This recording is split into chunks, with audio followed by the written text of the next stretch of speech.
Untuk membahas lebih lanjut terkait dengan kasus ini, kita akan berbincang dengan kriminolog Profesor Adrianus Meliala. Selamat sore, Prof. Adrianus Meliala. Terima kasih atas waktunya bersama kami di Metro hari ini. Prof, selamat sore. Mungkin kita ingin langsung membahas mengenai Pratu TS yang diketahui tidak hadir ternyata ya, tanpa izin sejak 19 Januari 2025 dan selama itu TS diduga menganiaya rekan wanitanya hingga tewas. Nah, menurut Prof sendiri, apa yang melatar belakangi pelaku membunuh korban, Prof?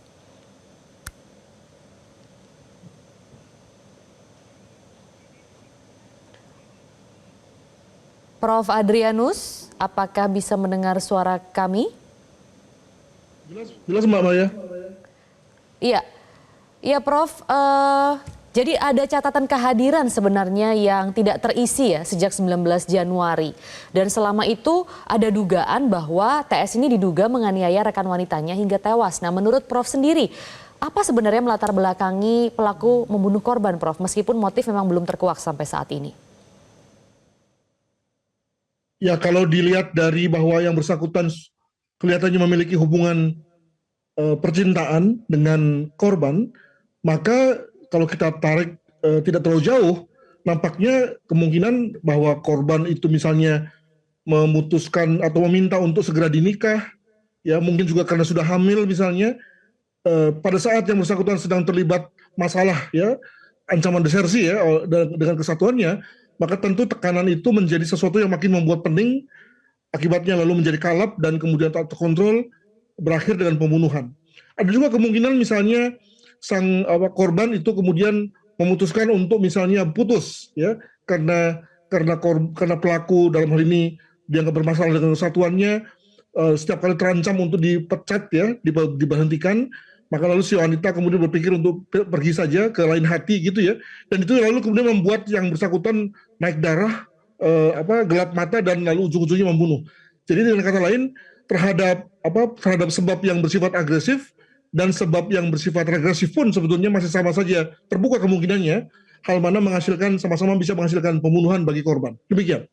Baik, ya memang korban ini mengakui memiliki kedekatan ya dengan lingkungannya ya. Dia mengakui dengan lingkungannya bahwa memiliki kedekatan dengan seorang TNI begitu ya. Jadi mungkin kedekatan yang dimaksud ini adalah kedekatan hubungan percintaan begitu. Nah, Prof Adrianus sendiri melihatnya karena kan tersangka ini memang mengakui ya telah menganiaya hingga menyebabkan kematian. Jadi sebenarnya memang tidak ada maksud awalnya untuk membunuh korban ya, Prof ya?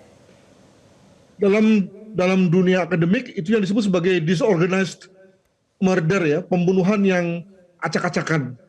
Bedanya dengan organized murder, di mana pelaku merancang kapan pembunuhan dilakukan, lalu di mana dan dengan cara apa, sehingga hasil kemudian lalu penegak hukum relatif lebih susah untuk menemukan kembali jasad dan motifnya. Nah, kalau namanya disorganized, maka kelihatan sekali pelakunya itu membunuh secara eksesif di tempat yang dimana dia sebetulnya terekspos ya, ketahuan dia gitu, lalu dengan cara yang juga kemudian tidak efisien, dan ketika sudah meninggal pun korban kemudian digeletak begitu saja, hal mana kemudian membuat tadi upaya polisi mengejar pelaku dapat berlangsung dengan mudah.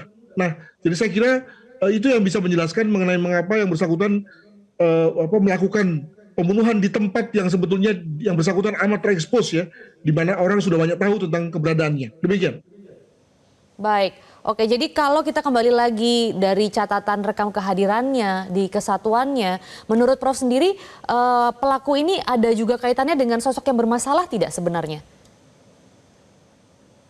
Ya dan tidak ya, karena sebetulnya kalau kita mau lepaskan soal TNI-nya, maka sebetulnya kasus seperti ini, ada pacar yang kemudian dibunuh oleh pelaku, itu kan juga bukan cerita baru-baru banget gitu ya. Artinya kalau kemudian motifnya adalah tidak mau bertanggung jawab, motifnya marah karena wanitanya itu ternyata selingkuh, atau karena si lelaki sendiri memang sudah punya tambatan hati yang lain, itu bukan sesuatu yang sebetulnya sering kita dengar pada komunitas non tentara. Nah, mungkin itu yang menjadi pilihan dari teman-teman Metro ya, yakni karena pelakunya adalah anggota tentara, hal mana tidak seharusnya demikian. Namun jangan lupa bahwa sebetulnya tentara pun juga manusia ya, yang memiliki tadi ya kecenderungan seperti ini. Nah, maka saya kira ini satu hal fenomena yang bisa diterima dalam arti bahwa karena dia muda, lalu kemudian punya hubungan ketertarikan lawan jenis, dan kemudian ada masalah dalam rangka hubungannya. Nah, masalahnya adalah bahwa karena dia muda, lalu kemudian emosi segera mencekam dan kemudian kebablasan ya, dan ada yang meninggal. Saya kira begitu, Mbak. Iya, tapi kan sampai sekarang kan motifnya ini kita belum mengetahui begitu, Prof. Atau memang tidak tahu ya, belum dibuka atau bagaimana. Jadi sebenarnya kalau dari gambaran Prof. Adrianus sendiri menggambarkan ini sebenarnya pembunuhan yang sederhana atau malah mungkin acak-acakan. Jadi sebenarnya bisa segera terkuak ya, Prof. ya, motifnya? Ya, saya kira dengan melihat pada beberapa fakta-fakta utama tadi, ditambah lagi mungkin ada fakta-fakta lain yang akan terungkap pada saat hasil visum dikeluarkan, lalu kemudian hasil bacaan terhadap TKP juga dikeluarkan oleh kepolisian, maka sebetulnya tanpa polisi mendeklarasi tentang motif, sebetulnya juga kita sudah tahu apa motifnya. Dan juga jangan lupa bahwa kita memang tidak perlu terlalu pusing dengan motif sebetulnya, apalagi dalam hal kejahatan yang sederhana ya. Saya tidak katakan tidak serius, tapi paling tidak sederhana secara modus gitu ya. Mengapa? Karena sebetulnya modusnya sendiri sudah bisa menjelaskan apa ancaman sanksi yang dikenakan padanya. Tinggal kemudian kalau misalnya ada motif perencanaan, maka kemudian bisa dinaikkan ke atas, lebih diberatkan. Sementara kalau motifnya lebih bersifat accident ya, maka sanksinya bisa diturunkan. Hal mana tentu dalam hal pembunuhan rasanya tidak mungkin ya untuk melihat pembunuhan berlangsung secara accident, artinya salah pukul atau salah banting, hal mana tentu tidak mungkin dalam hal ini, begitu. Baik, Prof, mungkin apa yang harus dilakukan begitu ya oleh kepolisian militer agar bisa segera membuka motif ini begitu? Atau paling tidak kalau mereka sudah tahu ya segera dibicarakan agar transparan kepada publik? Juga jangan lupa bahwa pihak yang menyidik adalah polisi militer. Jadi untuk hal yang bersifat sederhana, apalagi misalnya tidak ada konteks politik ya, maka motifnya dibuka saja.